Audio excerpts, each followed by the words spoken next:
Seite. Zum Glück ist Freitag. Mit dem Fabian Unterreger.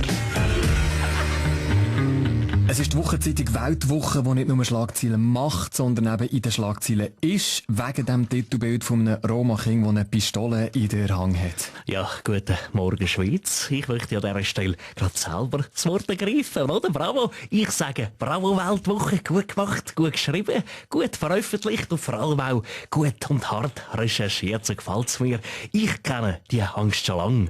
Wenn ich mit dem Zug in den Süden fahre und schon Zürich auf der Anzeige neben Gas das Wort Roma steht, steige ich nicht ein, verstehen Sie? Das ist eine Warnung. Wie gänge wertvoller Beitrag zum Thema vom Nationalrat Christoph Mörgeli. Danke. Wir können lesen diese Woche, dass das Titelbild völlig aus dem Zusammenhang sei gerissen wurde, vor allem ohne Erlaubnis sei abgedruckt worden. Bei der S3 wehrt sich darum, weil alle Seiten zu Wort kommen, der Weltwoche-Chefredakteur Roger Köppel.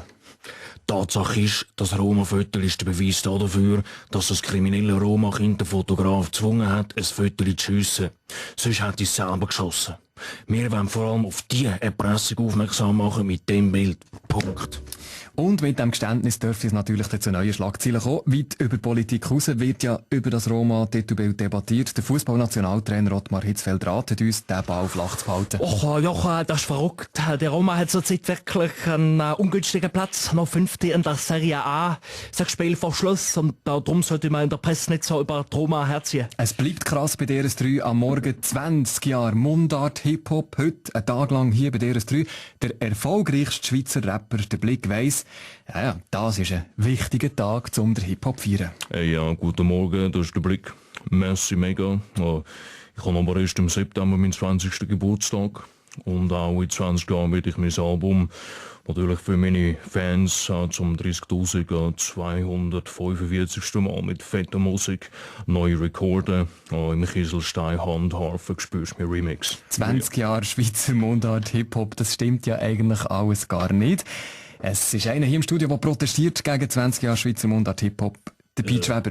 Ich muss sagen, das ist wirklich nicht ganz richtig, oder? Ich habe schon vor 30 Jahren gerappt, oder?